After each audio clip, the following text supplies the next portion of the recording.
devem usar cúrcuma de maneira nenhuma. E o primeiro grupo que eu vou falar é as grávidas. As mulheres grávidas não devem utilizar doses terapêuticas de cúrcuma. Ela pode até utilizar a cúrcuma como tempero na comida, mas não devem potencializar, usar doses altas, acima de 1,5 gramas de cúrcuma diariamente. Por quê? Porque ela tem um efeito em melhorar a contratilidade muscular do útero. Ou seja, o seu útero fica mais forte para a contração.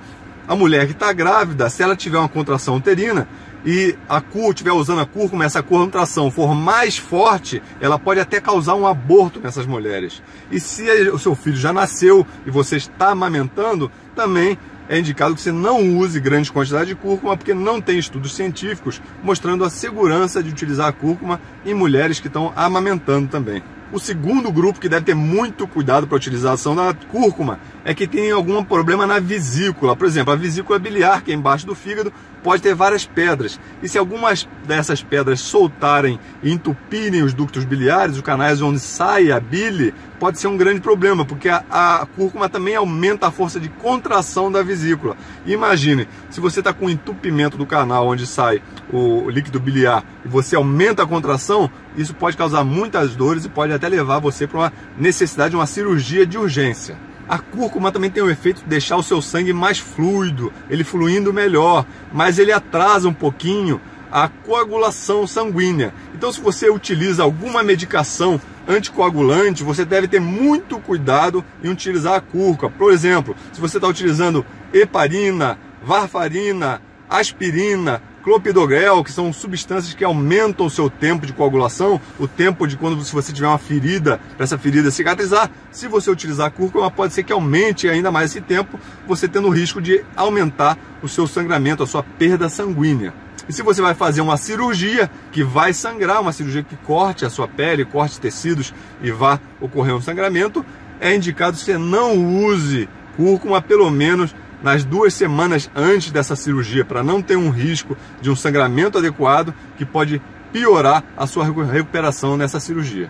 Outras pessoas que têm que ter cuidado com a utilização da cúrcuma, do açafrão, é aquelas que estão com deficiência de ferro. Se você está com os seus níveis de ferro muito baixos no seu organismo, é muito importante que você não utilize grande quantidade de cúrcuma, porque alguns artigos mostraram que quando você utiliza a cúrcuma junto com o ferro, você pode diminuir um pouco, moderadamente, a absorção desse ferro no seu organismo. Então, é interessante que você, se você está deficiente em ferro, você não utilize grande quantidade de cúrcuma no seu dia a dia. Outro grupo de pessoas que deve ter muito cuidado com a utilização da cúrcuma é aqueles que têm diabetes.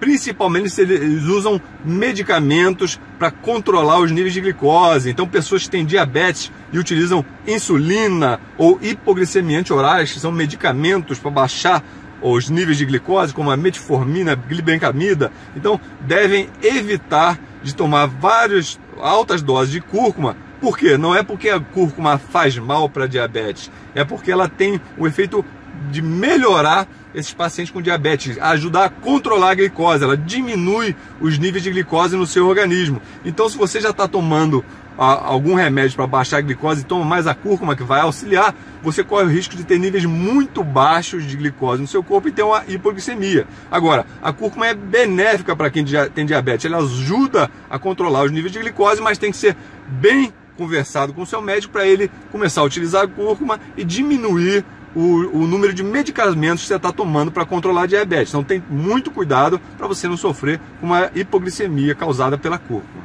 Se você já utiliza a cúrcuma no seu dia a dia, como eu gosto de tomar cúrcuma no café, então eu faço um café, adiciono também a manteiga ghee, porque ela aumenta muito a absorção da cúrcuma quando eu adiciono uma gordura, porque ela também é lipossolúvel. Eu adiciono também a piperina, que é aquela pimenta preta, não é a pimenta do reino, vermelhinha, é a pimenta preta moída, que tem altas concentrações de piperina, que também é anti-inflamatório e multiplica a absorção da cúrcuma no meu organismo. Então eu boto café, manteiga ghee, a cúrcuma e a pimenta preta, bato ele bem e tomo. Essa é a maneira que eu tomo cúrcuma. Mas se você utiliza a cúrcuma de outra maneira, eu quero que você diga aqui nos comentários como você utiliza e quais benefícios que você sentiu com a cúrcuma na sua saúde. Se gostou do vídeo, não se esquece de curtir e se inscreve no nosso canal. Um grande abraço.